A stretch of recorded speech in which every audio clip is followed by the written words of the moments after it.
Families Networking webinar.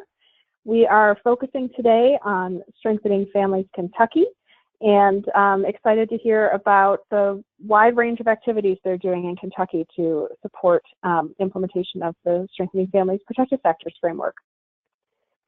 So today we will start with some very brief updates from me, Kaylin O'Connor, at the Center for the Study of Social Policy, and then we'll hear some updates from my colleague Martha Reeder at the National Alliance of Children's Trust and Prevention Funds.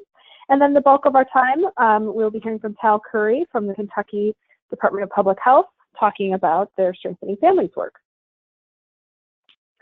So without further ado, I will share just a few updates and housekeeping items from CSSP. So these webinars, for those of you who haven't participated before, it is an open invitation to anyone who's using the Protective Factors Framework or coordinating Strengthening Families efforts. Our two organizations, CSSP and the Alliance, convene them together, and we coordinate a different topic or guest speaker for each month. We always welcome suggestions from the national network, so if you're listening to this, that's you, and you are welcome to suggest a topic that you would like to learn more about, or even better, a topic you would like to present about. I always like to get voices from out in the field represented on these webinars. So if you're doing something innovative and you'd like to share it with the rest of the network, let me know. The Alliance maintains a Google site that has all of our previous recordings and slides and materials. It is a treasure trove of information, so I encourage you to check that out if you missed this if you missed the webinar 1 month, or if there is a topic that you'd like to see what we covered in the past, you can always check there. And we also, each month in the Strengthening Families newsletter, the e-update, we include the invitation to next month's webinar and the link to the recording for the previous one. So we always close the loop there. As long as you're on that mailing list, you can always find the webinar information. So coming up, we will continue with our second Thursday of the month schedule, and in January, that'll be on the 11th. We're going to hear from Charlie Bruner about young children, family support, and health equity, and some of the really interesting work that he's doing around the importance of place and neighborhood, and how protective factors and other aspects of children's and families' lives contribute to outcomes, and particularly how we can attack equity challenges in the health field. So we'll then have webinars on February 8th and March 8th, and we'll announce those topics as they get closer. So go ahead and mark it on your calendar. So some of you may have seen a recent press release that we put out. So we at CSSP are partnering with other national organizations on a big project from the Pritzker Children's Initiative with a focus on increasing the number of 3-year-olds who are developmentally on track, and meaning they will be ready for school by the time they are 5. So reducing the number of developmental delays, also identifying the children who have developmental delays early so that they can be addressed. And we're looking at working with some local communities about what they can do to improve services for that prenatal to 3-year-old population in particular. There are other partners who are focusing at the state level, and all of that information will be rolling out in the coming months. But at this point, there's a press release on our website. I put that long link there, but it's easier to just go to cssp.org, click under media, and go to press releases. I also want to just let you know, if you're interested in this, mark it on your calendar and more information will follow. We'll be holding a webinar on January 17th about strength-based approaches to screening for social determinants of health. This is an issue brief that's coming out in January that's really focused for medical providers, but useful for others as well, about how to address and screen for social determinant issues in the medical setting, but doing that in a strengths-based way. And that work has been very much informed by the Strengthening Families Protective Factors. So I think even if you're not in a medical setting, you may find it interesting as a new way of thinking about how other professionals who touch the lives of children can do that work in a strengths-based way. That'll be coming out in an e-update announcement early January. And I actually mentioned this last month, but I'm mentioning it again for an exciting reason. We have an updated overview handout about strengthening families. Many of you had an older one with our old logic model on it. and I realized that we just hadn't updated it with our newer logic model and some of our newer updated definitions of the protective factors and our new, well, new since 2014, messaging around how we talk about everyday actions as opposed to program strategies. So this is available now. It's on our website, but it's also here within this webinar. You can download it. It's in the handouts list. And the exciting news for this month is that it's now available in Spanish as well. So many thanks to the San Francisco Inclusion Network who translated it. They will also be translating it into Chinese, Mandarin, I believe. So we'll make that available when it's ready too. And this is a great collaboration because the National Alliance of Children's Trust and Prevention Funds had already translated the logic model and the everyday actions graphics, which lifted some of the burden off of the San Francisco Inclusion Networks when they wanted to translate the overview. So great example of collaboration and action. And you can download that here within the webinar as a handout, or you can check out from this link more of our translated materials, where I've been asking people to send in or share a link to any materials they've translated about strengthening families into different languages. And we now have a handful of things in Spanish. We also have some in Romanian and some in Haitian Creole and some in Chinese. So getting a good diversity of languages there, and we'd love to add yours to the list as well. Okay, I'm going to hand off to Martha Reeder to share some updates from the National Alliance. Thanks, Kaylin, and good afternoon to everyone on this beautiful December afternoon. At least in the Central Time Zone, we're in the afternoon. So I have some fun things to share with you today and some things that we're really excited to share. And the Birth Parent National Network, the work that we're doing with Casey Family Programs, had their annual virtual convening. One session of it was in late November, and then the next week, one was in the first week of December. And that material will soon be available on our website. This link will work once it's posted. It's not posted at the moment, but we're hoping any time that it will get posted. What you will find there would be the PowerPoints from these presentations and a recording of the convening. The presenters for those sessions included Dr. Nancy K. Young, who discussed ways to support families affected by substance abuse. We also had Dr. Bob Sege presenting on the health outcomes of positive experiences.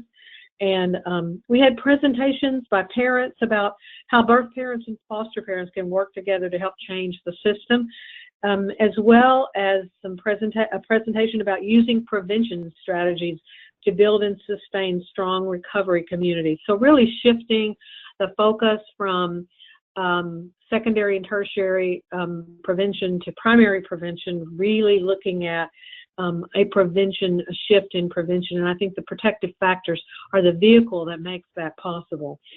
So a presentation by parents on strategies and practical tools for helping to prevent child neglect, and also a session on strategic messaging that helps to build a prevention-oriented society. I'm sorry, Caitlin, there's a lot of information on those things from the BPNN, and I hope you will take the time to check it out. You can go to the next slide now. Okay, so we had a very exciting week this week with our quarterly networking call with our network of certified trainers for the Alliance in-person protective factor training. And we have 843 certified trainers across the country now, and we released to them the Spanish translations for our introduction course. And those translations include anything that they would need to present the materials. So it's all the presentation and handout materials, captioning for the videos that we use, Spanish captioning for those videos. And so we will be, we're getting very close to having all 7 courses translated, but we will be releasing these on our trainer support site to our certified trainers over the next several months. We will also hold a Spanish-English bilingual training of trainers in Yakima, Washington later this spring. We're still working on getting that date pinned down, but we would like to invite experienced bilingual trainers that are interested in having access to this information and these materials and this the opportunity to share this with Spanish speaking families and practitioners and audiences. So if you're interested in that, contact me and I will be sure to let you know as soon as we get that date confirmed. So we have a couple of events that we have confirmed.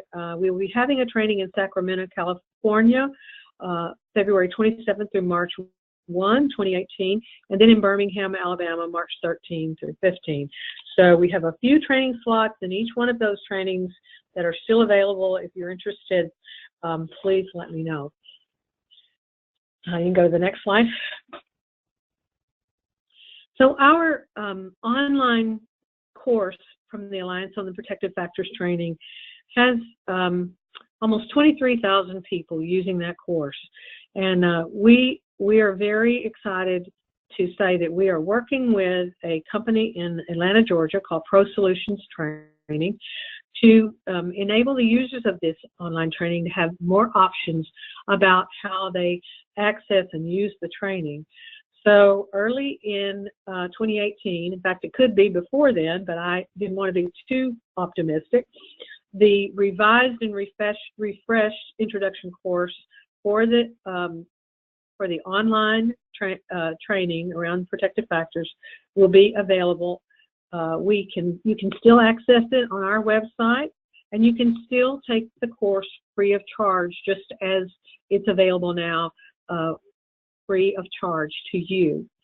It has been updated, refreshed some, make sure all the links work, and the handouts, we've added new handouts, and you know, all those graphics we've updated, many things, and we'll be doing that with all the courses over the course of this next year. But the thing that you will now be able to do is, for a small charge, you will be able to obtain CEUs for the courses. And I'm not sure exactly how this will work, but Pro Solutions Training has agreements with about 38 to 40 states' early care and education professional development systems.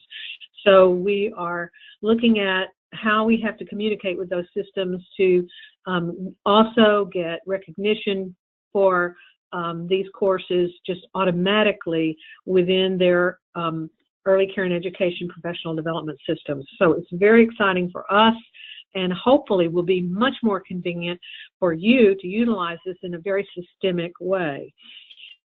And we will be releasing these courses as we finish the revision work approximately every 2 months over the course of the next year. And then looking long-term down the road, because you know these things do take time, once they are up on the Pro Solutions site, on their server, and we have all the revisions done, then we are looking at being able to offer this also in Spanish.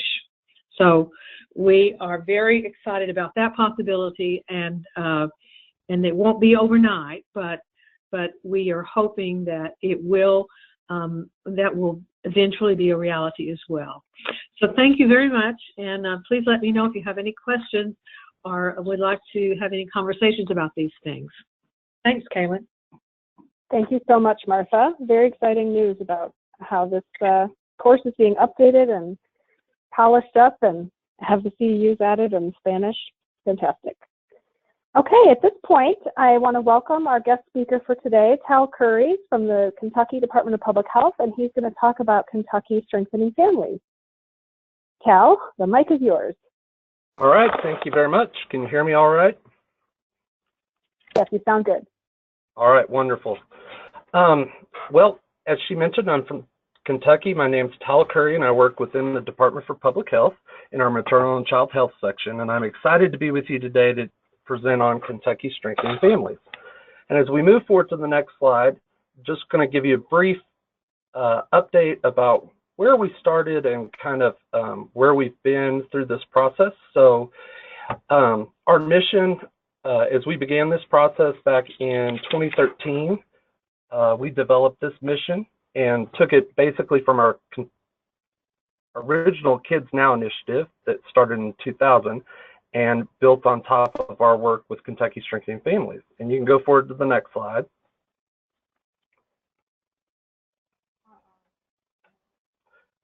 The vision for Kentucky Strengthening Families, healthy, safe, and prepared to succeed in school and life through families that are resilient, supported, and strengthened within their communities, was important to our original leadership team as we started this work, because we really started with the goal of creating a cross-systems initiative. And you can flip forward to the next slide. So as we did that, and we looked across childcare and all the other agencies that were involved, Strengthening Families really fit this framework, fit for us because it was a way of thinking for how organizations can work with families using strength-based and family-driven approaches, which both strength-based and family-driven approaches were a part of some of our system of care work through SAMHSA in previous years. So this was a nice place for us to build on and expand people's knowledge of some of those existing frameworks and philosophies that were very similar to Strengthening Families. So what happened, and you can go forward to the next slide, in 2013, our Governor's Office of Early Childhood and Department for Public Health leadership had both heard about Strengthening Families in the end of 2012 at separate conferences, and that group got together and decided to bring a stakeholder group together. That stakeholder group is pretty much that group right there in front of you on this slide. And what was exciting about this is we got a very diverse group of cross-system partners within state government, as well as looking at some of the nonprofit or private agencies that were able to come to the table as well. Those in blue are those that are nonprofit agencies. And as we move ahead to the next slide, I'll give you a little bit better context. Many of our state government models of organization do make it somewhat difficult and siloed for the work that we do. But what Kentucky Strengthening Families offered us was an opportunity to continue to build upon the wonderful collaboration that we had had in early childhood. And I just wanted to show you this because we all have the silos that we struggle with. But what it did, as we move forward to the next slide, is it offered us, at the same time we had been working on a grant through the Department for Public Health, Maternal and Child Health through HRSA, which was the Early Childhood Comprehensive Systems Grant. We wrote that in 2013 and received that grant, and that grant we were able to specify, and it worked perfectly for the work around Strengthening Families, looking at ACEs and looking at the response to ACEs and toxic stress, and the protective factors being a nice balance for that. So utilizing a collective impact approach, it fit well for the mission that we envisioned that we were looking at around our common agenda. As we looked at a measurement system, we went back and forth, but we've landed on our Kentucky Early Childhood profiles, and I'll show you those a little bit later, which are statewide. We have county by county profiles, which are wonderful for community partners to be able to utilize for consistent data across systems. As far as mutually reinforcing activities, we probably have four main ways to get involved with Kentucky Strengthening Families at this point. And in that, under the examples there, I have the Kentucky Strengthening Families Starter Kit and Kentucky Strengthening Families Overview. The Kentucky Strengthening Families Starter Kit is an online toolkit that is on the Governor's Office for Early Childhood that we've developed over time with a wealth of resources and ways to engage in your community or in your agency to embed the Strengthening Families protective factors. We, of course, did a training, and much of our work started around doing an overview, and that 3 to 4 hour overview or initial starting overview has been developed and utilized across systems, and that would be that Kentucky Strengthening Families Overview that I'll touch on later. And then we developed Strengthening Families Parent Cafés, as well as we've had very involved Kentucky Strengthening Families leadership work groups who have also found some other unique ways to embed this work into their existing systems as well as work within communities to get the message out about the protective factors. So the leadership team has probably been our best form of communication. We have met, and what's been powerful about our initiative is we've had volunteers since that start in 2013 that have come around the table for at least 2 hours every other month, and oftentimes many months for a whole day to really work on this initiative and work on the collaboration. And of course, as we all know, the collaboration and networking leads to so many other positive pieces of our work that we share amongst partners. But Strengthening Families has really been that shared common agenda or lens utilizing those protective factors. And the backbone support since we began has continued to be the Department for Public Health and Governor's Office of Early Childhood. So as we move forward to the next slide, one of the things that we decided as a leadership team was to look at not just the 5 protective factors from CSSP, but we decided to break out, of course, that 5th protective factor on social emotional competence and really highlight nurturing attachment, in part because of our work in maternal and child health and the programs that we work currently with prenatal through age 5, that nurturing attachment was so important for us to really look at and highlight. And it fit very well with some of the current work we had at the time, looking at the Center for Disease Control around the essentials for childhood and safe, stable, and nurturing families.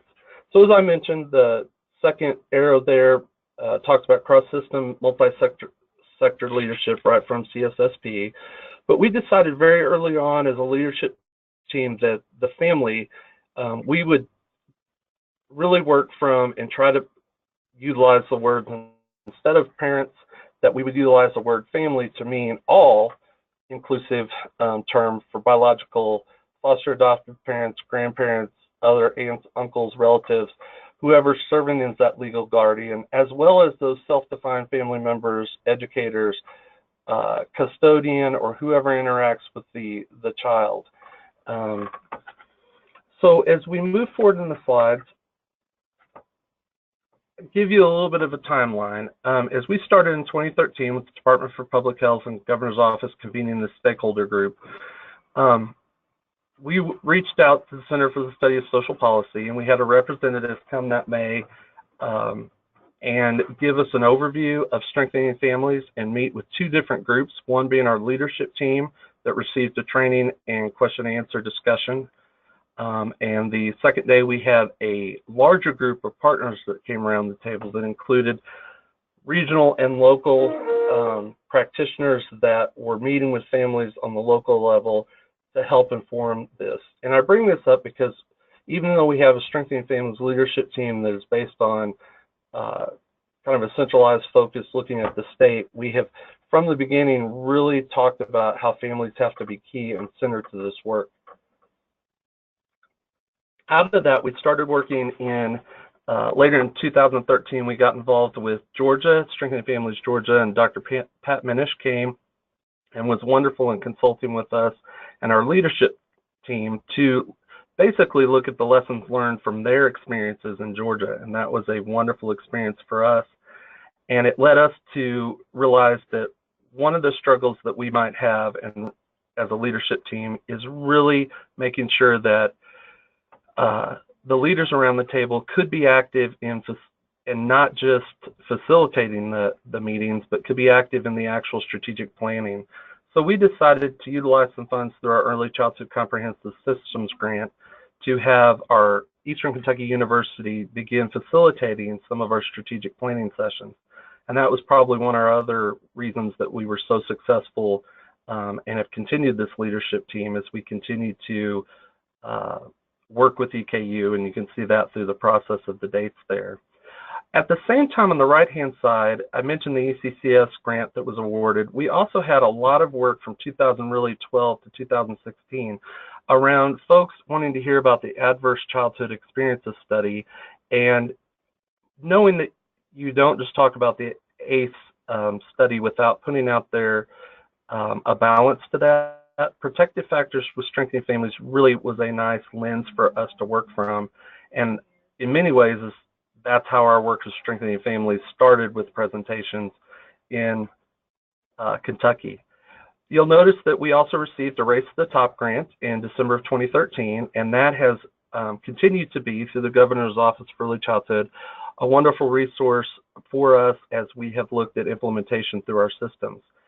As I mentioned, the Essentials for Childhood visit to the CDC and continued work for several years with that group also helped inform our work. And as you can see through our growth, one of the things that we've looked at just recently was introducing a Kentucky Strengthening Families Summit. So we had our first annual summit in April of 2017. Through that summit, we brought together partners from teams of 2 to 3 at bare minimum folks, but often 5 to 8 partners from communities or agencies, and they were asked to not only come as agency providers, but to bring in families. And we were glad to offer some family stipends and have over 12 to 15 family leaders from agencies also attend that summit. But out of that summit, we were also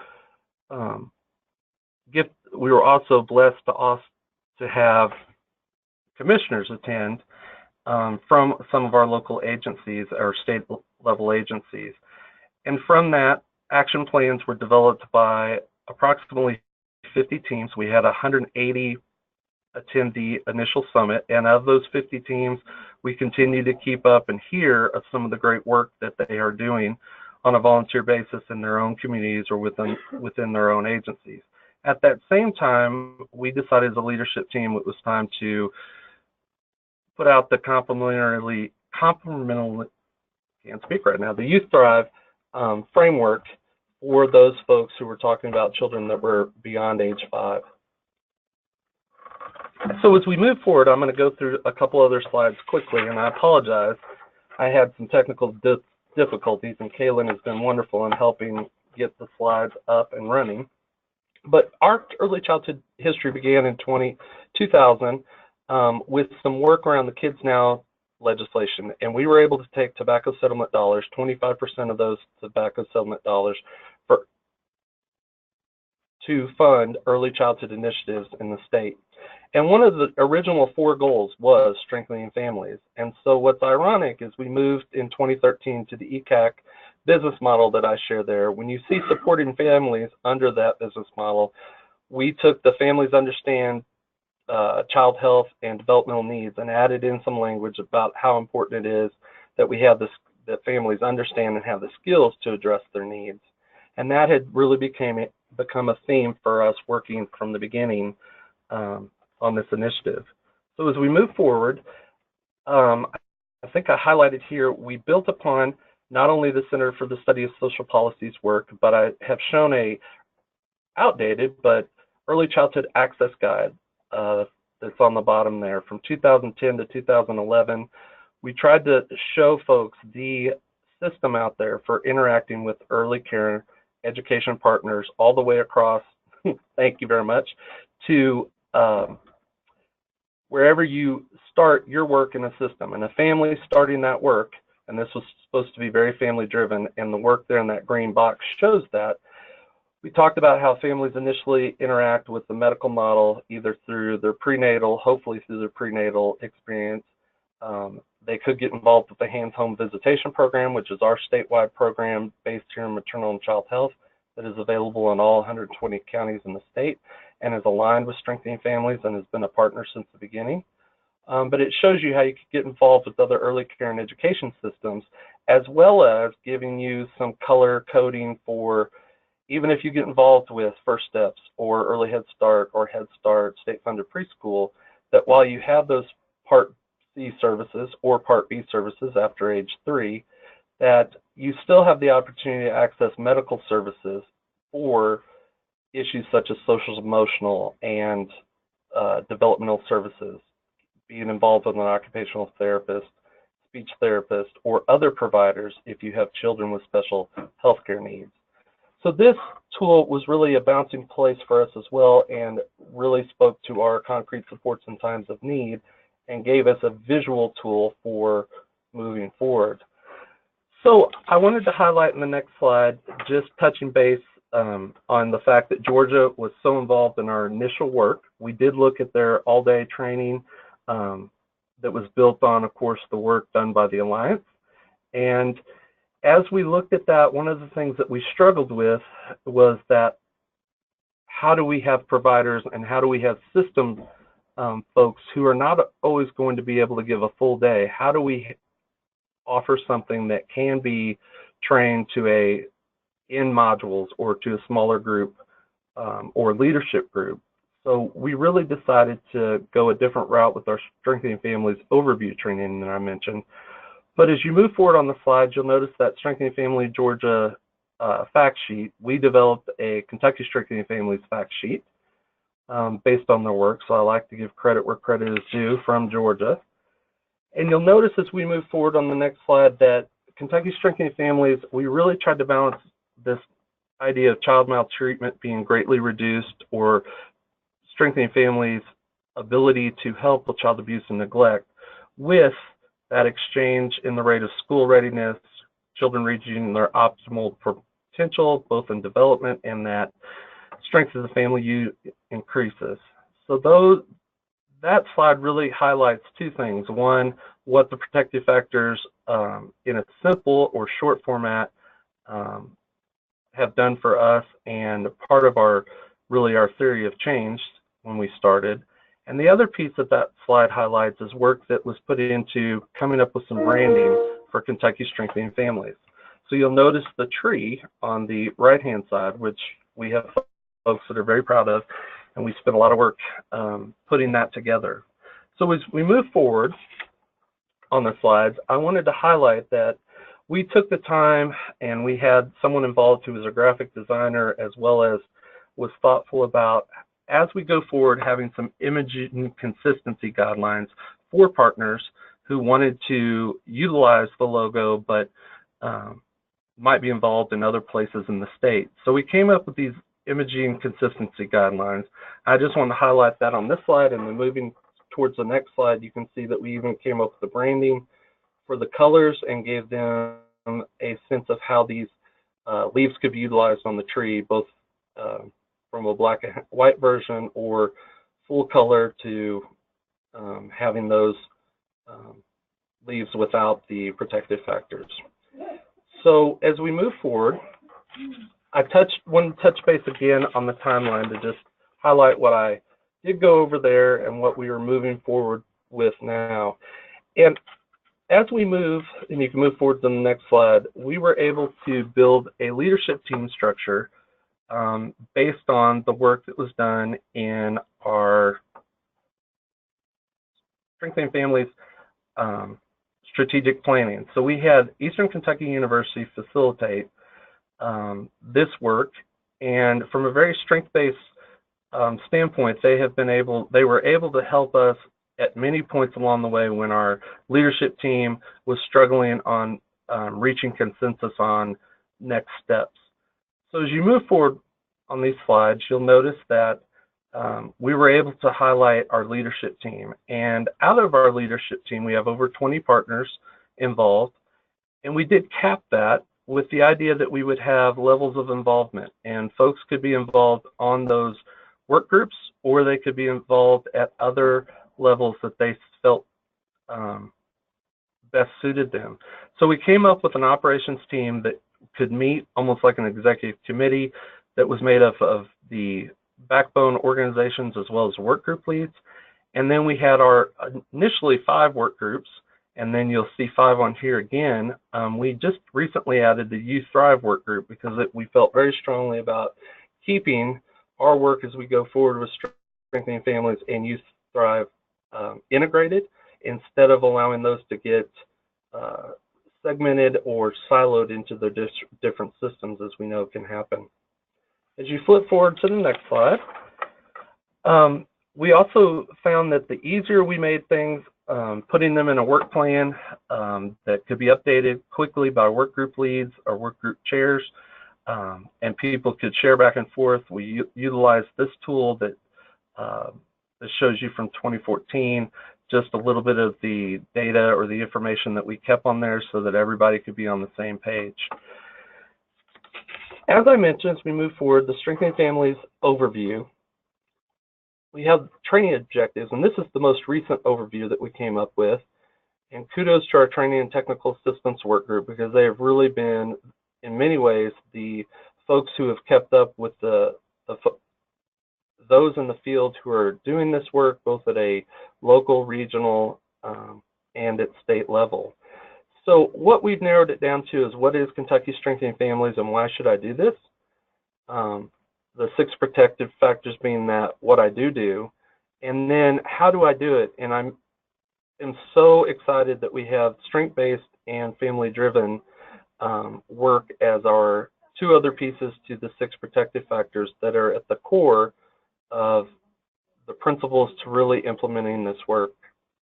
As we developed the plan, and we really felt strongly about action planning, and most of the work that we've done in Strengthening Families, we've really tried to go back to, we don't want to meet, we really want to meet and make sure that we're doing some working towards the betterment of our systems and working towards producing something that could be helpful for folks. So you'll notice those in our training objectives. So as I highlight some of the things in training, and you go to the next slide, you have we originally worked a lot around the ACEs, so I wanted to highlight the data brief that we came up with here based on our work around the youth resilient, or the YRBS data that we received in 2015, that gave us a little bit better picture of what was going on in Kentucky. But what we've learned over time is this has really become a separate training, the early childhood brain research, ACEs, and toxic stress. That is the core of what we spend time on in Strengthening Families as the why. That some folks only need a quick overview of that because they've heard so much about it, and there's been such a penetration rate across our state by different initiatives that it's been nice to have this data brief as a place for us to bounce forward. As we move on to the other slides ahead, I'm going to quickly go through them. This touches on the ACE study findings here in Kentucky, where 64 or more % have ACEs. And and you can move on forward. We've also been able to really summarize this as the hopeful piece. We know that every child is one caring relationship away from success story. So as we talk about this and moving forward to the next slide, we talk about the ACEs are not destiny, that not everyone experiences the negative impact of ACEs, and why is that? So it opens our door to talking about strengthening families or resiliency. So as you see this next slide, and I apologize because I believe the next slide, it does work. If Kaylin will click on it, you can see the balance of protective to risk factors. We found that it's been very helpful to show folks, both from early care and education, child abuse and neglect, and from schools, that when you look at these protective factors, that you really can balance towards positive outcomes, school readiness, and that all happens by building the skills of families and working with families to do that, which that's where the hard work really comes in. So as we flip to the next slide, we have the 6 protective factors, and we did do some focus group research back in 2015 to inform our 6 protective factors. So parental resilience, we decided to come up with family-friendly language like many other states and initiatives have looked at. So if you click on this slide, it should parental resilience, families bounce back, social connections, families have friends they can count on, knowledge of child development, families learn how their children grow and develop, concrete supports in times of need, families get assistance to meet basic needs, social emotional competence of children, families teach children how to have healthy relationships, and nurturing and attachment. Families ensure children feel loved and safe.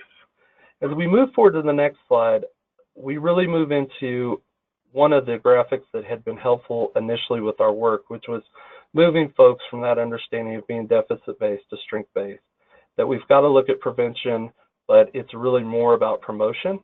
And it ties in here at the bottom some of the trauma-informed care work that we've had in our state around looking at what's wrong with you versus when we say those words, what does that really mean, and how does that make families feel or individuals themselves, and it's really important for us to switch that paradigm to what's going well for you. So we balance these through the next slide with our system of care work that I mentioned earlier, family-driven and youth-guided system of care.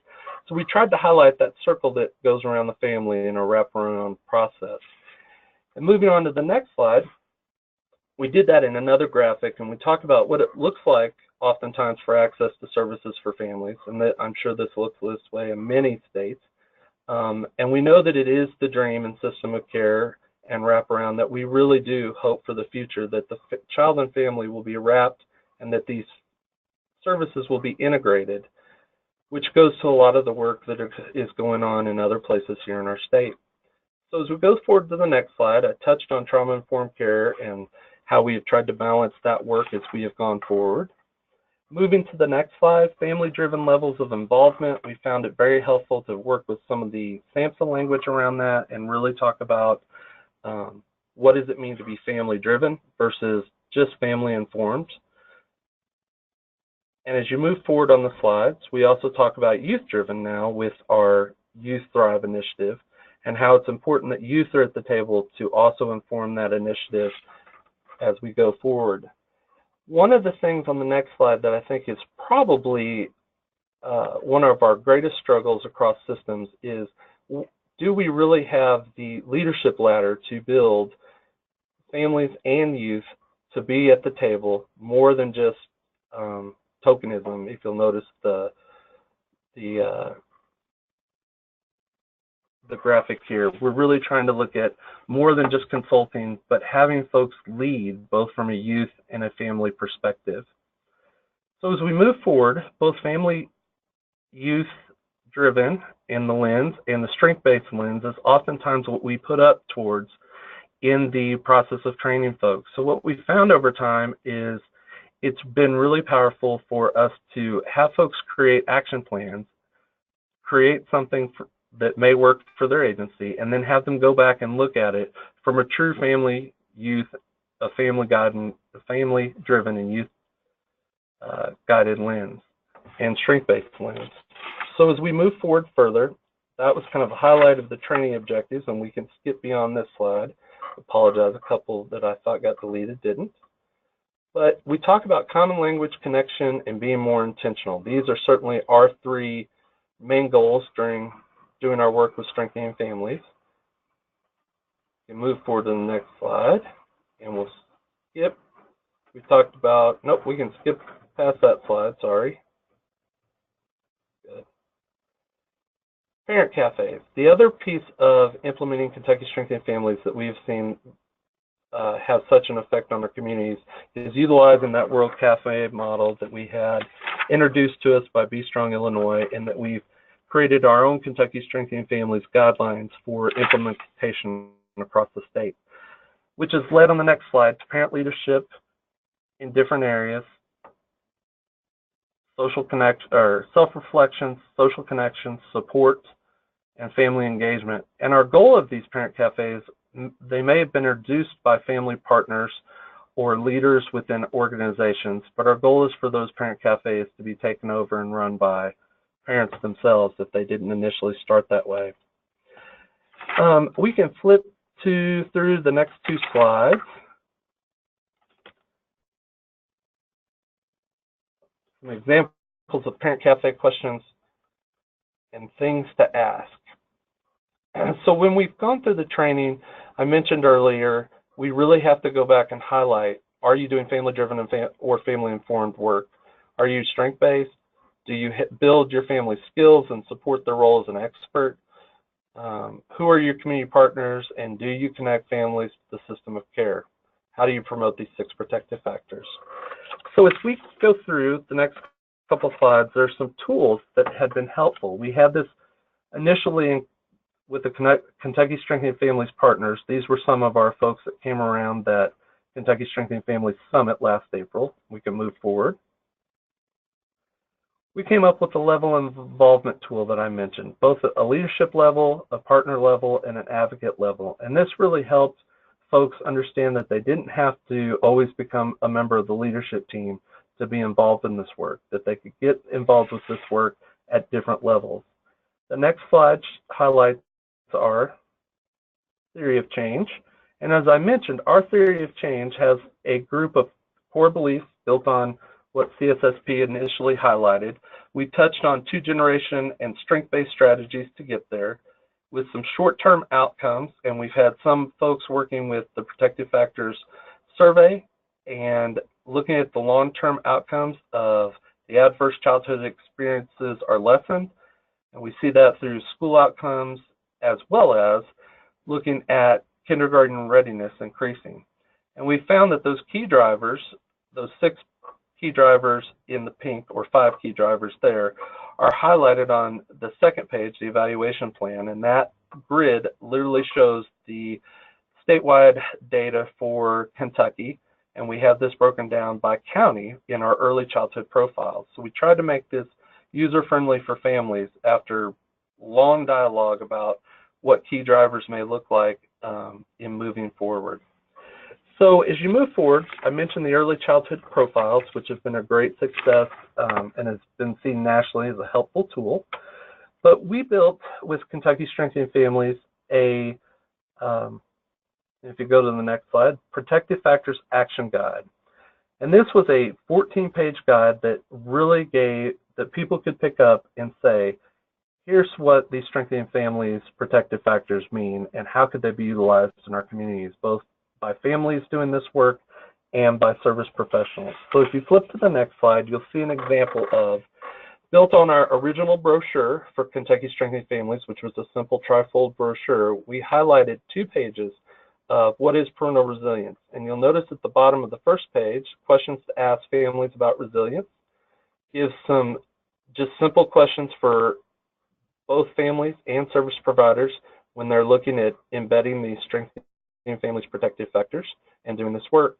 The right-hand side actually gives examples of, here are tools or here are suggestions from early care and education partners to our family, youth, and resource centers to juvenile justice, Department for Behavioral Health, other partners in their work working with these protective factors. And as you move forward, you'll see an example of one of the action plans. And what we did is actually found that some of our communities and some of our partners needed examples. So we came up with some example action plans for both early childhood, Youth Thrive, and for system partners. And we utilized these during our Kentucky Strengthening Families Summit that I mentioned this last April. During that summit, we also highlighted on the next slide, Youth Thrive. And we found that through CSSP, probably one of our favorite tools still is this example of integrating this work.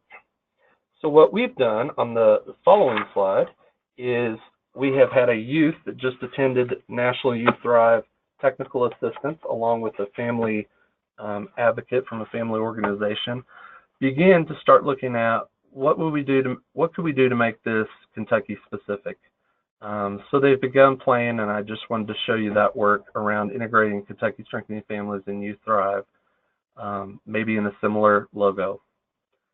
Moving on to the next slide, you'll see that we highlighted during our work, just tried to highlight, here's parental resilience, here are the 5 or 6 protective factors for us, and here are the 5 protective factors for Strengthening or for Youth Thrive. So folks could see the difference between the two, also see the similarities.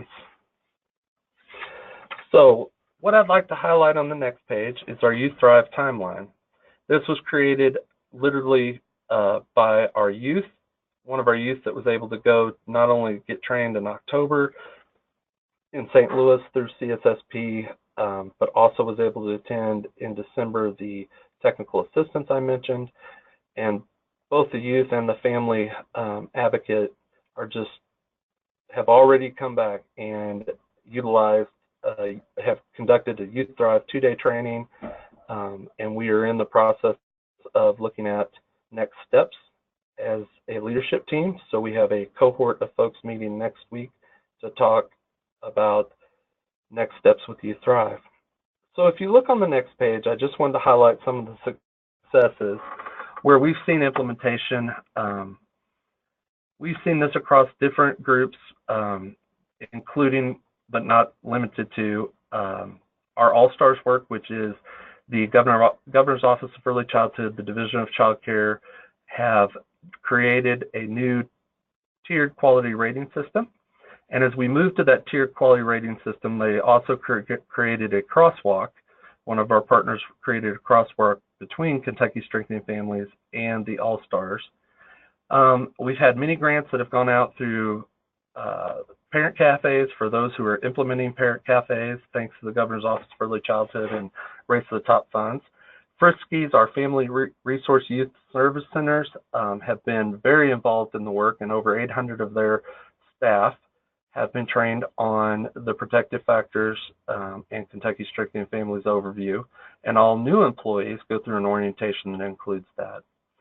Kentucky Partnership for Families and Children is our family federation organization, and they have worked closely with the Department of Behavioral Health, and the Department for Behavioral Health has actually utilized some of their funding to make sure that our partner, the Kentucky Partnership for Families and Children, has been able to provide parent cafe facilitator training. With Passport, one of our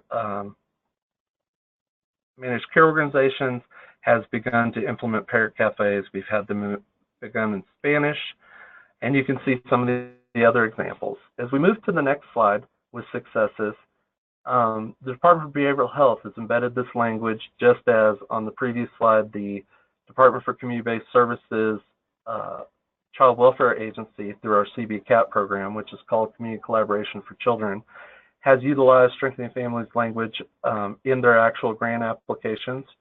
And you see some of the examples of these grant applications or work designated on this slide here. Moving forward,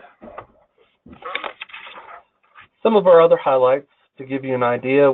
I mentioned the participants. We had over 150 participants at our April summit.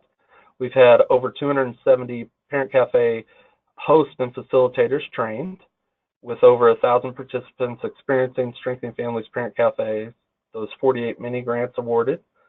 We've had over 4,500 participants trained in the Kentucky Strengthening Families in our early care and education system, which we're able to track all of the trainings in that system.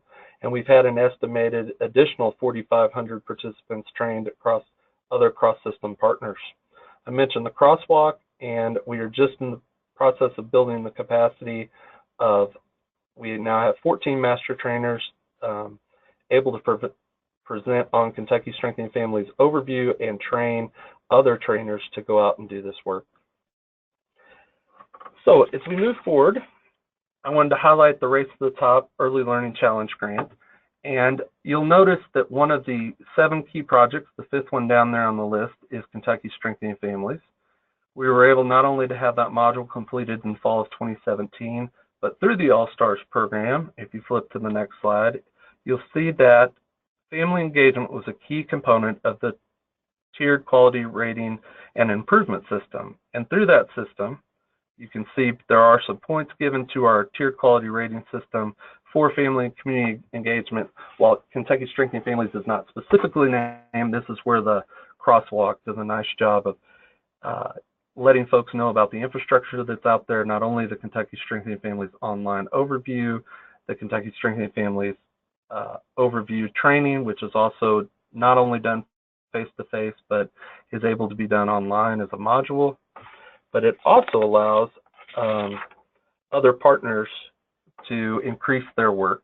If we move to the next slide, the Governor's Office for Early Childhood, beginning the ECAC subcommittees in 2013, had several different subcommittees, and the most recent configuration of those subcommittees, these 7 committees, the 3rd one on family engagement, has actually changed to the Strengthening Families subcommittee because our Kentucky Strengthening Families leadership team was appointed on September 2017 to fulfill that role of family engagement in an ongoing capacity as we look at sustainability, as our Race to the Top grant will be coming to a close at the end of this month, with some additional work going on with a continued carry forward or cost carry forward grant. So as you move to the last couple slides, the first one here is just highlighting that we have a Kentucky Strengthening Families Starter Kit with action steps online that you can visit. And I believe I've come close to my time.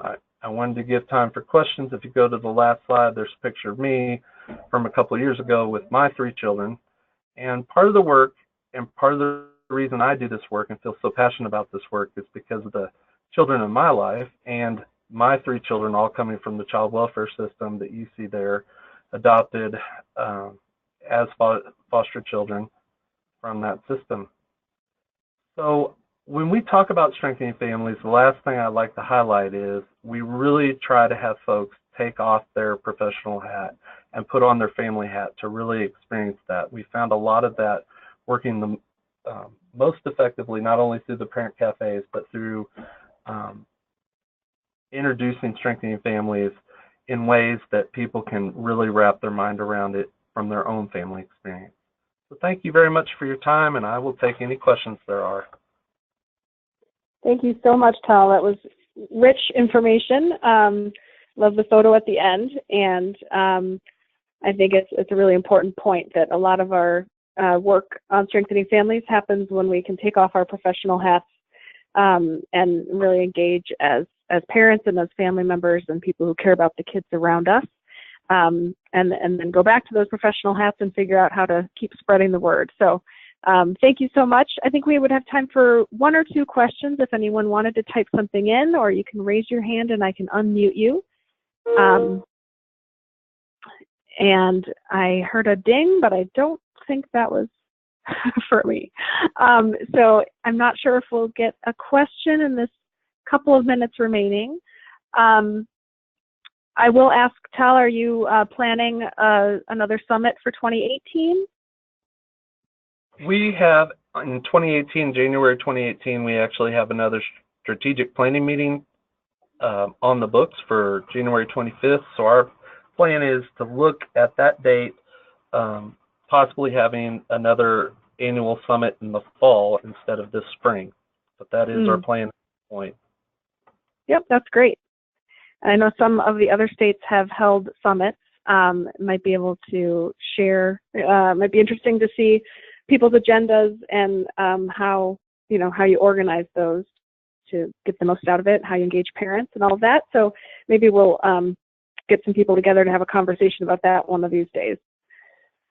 That would be wonderful. Okay. I don't see any other questions coming in. I know we are right at the end of the hour. Some people may have had to leave. So I will just put my and Martha's contact information up here. Feel free to contact us with any questions.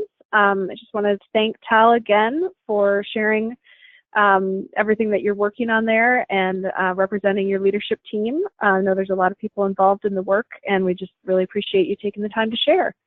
Thanks for joining us, everyone, and we will talk soon. Thank you. Thank you.